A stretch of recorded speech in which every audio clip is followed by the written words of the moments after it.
Welcome to the last breakfast. Please enjoy the video. You begin by assembling facts so your appeal is clear and focused.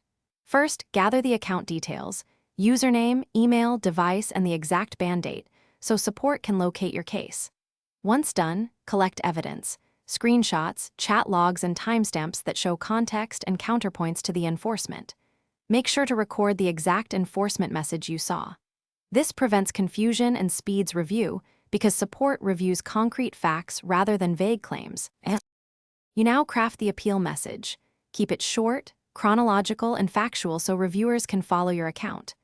Start by describing what happened step by step, explain intent if it was accidental or a misunderstanding, and list any corrective actions you took. Once done, attach the screenshots and timestamps you collected. Make sure to be polite and avoid blaming others. Clear, calm language increases the chance support will read your case fully and respond thoughtfully. You submit the ticket through Roblox support, attach your evidence, and include the concise appeal you prepared. After submission, expect an initial review within about 5 to 10 business days. Monitor your email and support portal for updates. If the decision comes back denied, request clarification on the specific violation so you know what to address next. Make sure to involve a parent or guardian if you are underage.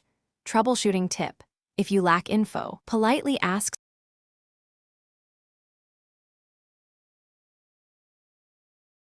Thanks for watching. If this was helpful, leave a like and consider subscribing. See you next time.